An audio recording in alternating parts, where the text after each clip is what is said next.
Bom, então vamos a mais uma aula de materiais nas propriedades de ferroeletricidade e piezoeletricidade. Os materiais ferroelétricos, eles têm uma distinção dos outros materiais porque eles possuem momentos de dipolo em sua composição e propriedades magnéticas sem a existência de um campo externo para estimular essas cargas ou esses momentos dentro do seu material. Aqui tem um elemento que ele foi descoberto por suas propriedades distintas e aplicações de forças mecânicas nele e foi conhecido como a perovskita. Tá? Também a classificação de um tipo de cristal. Tá? Ela tem essa composição aqui, que é sempre um átomo, um outro elemento, e esse elemento, o terceiro elemento aqui, ele será 3 vezes. Essa é a forma reduzida dele, e essa é a menor unidade que se pode ter desse elemento. O que nós temos aqui então? Qual que é a especialidade ou a diferença desse tipo de cristal? O que acontece? Ele tem um momento de dipolo abaixo da temperatura de Curie, que é uma temperatura de 120 graus, que mais para frente eu vou explicar com mais detalhes. Bom, então eu tenho aqui o composto, né? Aqui é uma estrutura cristalina, e nesse arranjo cristalino eu tenho um deslocamento do íon interno. Se esse íon tivesse dentro da simetria dessa formação tetraédrica aqui, esse conjunto inteiro estaria com a energia nula, estaria balanceado.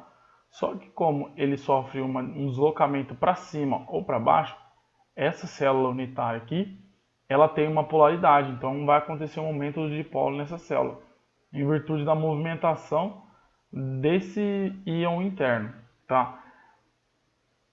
Então eu posso ter tanto a polarização para cima desse momento de dipolo, como a polarização para baixo, tá bom? Então aqui são cargas positivas, cargas negativas e o íon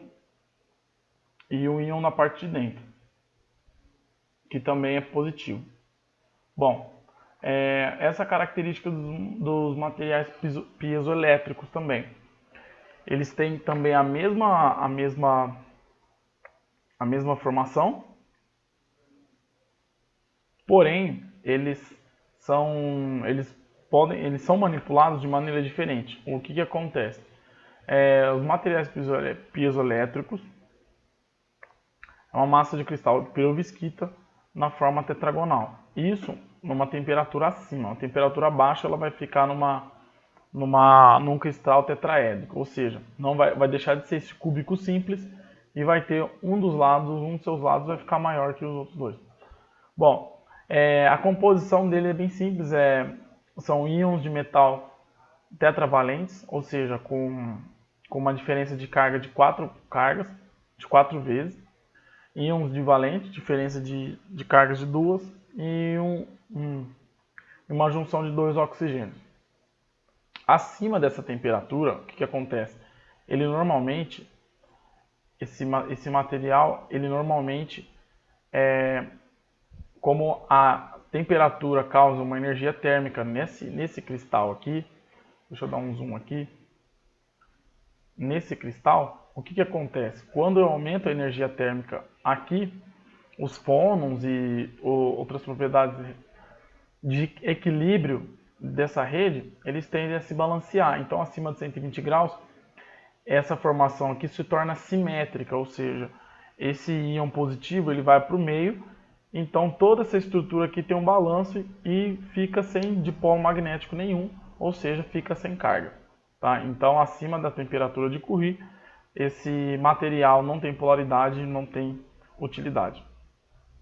Bom, voltando às características desse material, o processo de fabricação dele é a mistura do pó de todos os materiais, as versões em cloreto ou pó, e quando eles são aquecidos a uma temperatura muito alta, eles passam por um processo de fusão e tudo mais, Porém, após serem resfriados, eles têm os cristais, aqui como se fosse esses momentos de polo, são como se fossem os cristais.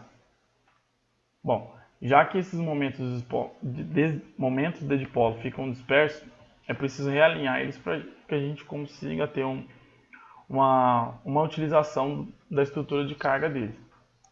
Então aqui seria como se fosse esses cristais aqui, ó. Tá vendo? Esse cristal aqui está com esse íon positivo mais para baixo. Então, essa parte aqui é positiva, essa parte é negativa. Aqui, nessa situação, é como se os cristais estivessem todos desordenados. Tá? Após a formação desse pó, que tem todos os elementos, e a formação dos cristais, ele passa por um processo que chama pooling, que é um processo onde é aplicada uma diferença de potencial DC nas suas extremidades. Essa diferença de potencial é tão alta que ela consegue realinhar todos esses momentos de polo, deixando linear a estrutura do material e reorganizando todos os cristais. Quando é removida a tensão aplicada nas extremidades, os cristais permanecem parcialmente alinhados. Eles não ficam totalmente aleatórios, não ficam totalmente alinhados, mas eles ficam numa posição próxima ao alinhamento de quando foram submetidos a uma tensão DC. Então, eu criei o material, eu fiz o material, ele estava totalmente sem polarização, todo aleatório. Apliquei uma tensão, polarizei o material após a remoção da tensão, ele assume uma forma similar à polarizada. Bom, o que acontece? Quando esse tipo de material sofre uma pressão mecânica ou uma deformação mecânica, o seu cristal ele altera. Com a alteração do cristal, eu vou ter o posicionamento do íon interno, que fica fora de simetria. Então, se eu tenho um material na longitudinal e aplico uma pressão nele, eu vou ter uma diferença de potencial nos seus terminais. Se eu pego esse mesmo material e alongo ele, eu vou ter uma diferença de potencial diferente. Aqui eu tenho 3 imagens que exemplificam melhor. Aqui eu tenho um alongamento zero, a posição está normal, e aqui a parte positiva e a negativa não tem nenhum valor. Quando eu alongo o material, ele vai me dar uma polaridade invertida. Aqui no terminal negativo, eu vou ter no meu medidor uma parte positiva e na parte de extremidade positiva, no meu medidor eu vou ter um valor negativo. Ou seja, eu vou inverter a polarização desses cristais quando eu faço o alongamento. Quando eu faço a compressão desses cristais, eu vou ter uma polarização direta, no caso seria. Então eu faço a compressão, os cristais se comprimem, esse íon aqui se torna mais próximo do meio, porém não deixa de perder o momento de dipolo e me dá a polarização direta desse material. O mesmo ocorre quando você tem o material em si e você aplica uma tensão nele. Se eu não mexer no material, eu só aplicar uma tensão, eu vim aqui aplicar uma tensão nele, uma tensão direta, onde as polaridades são as correspondentes, ele vai ter uma compressão, independente se eu apertar ele ou mexer fisicamente nele. Só a aplicação de uma tensão nas suas extremidades vai fazer com que o mesmo se deforme mecanicamente. O mesmo acontece com a polarização invertida. Se eu inverter os terminais e aplicar uma diferença de potencial nesse tipo de material, ele vai ter um comportamento de alongamento.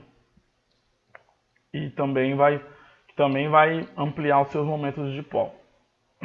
Então, basicamente, é esse o princípio de um material piezoelétrico. A palavra piezo significa, em grego, pressão. Então, está exercendo uma força sobre uma área e essa força sobre uma área está gerando uma eletricidade. Então, foi um nome muito bem adequado para a aplicação desse tipo de material.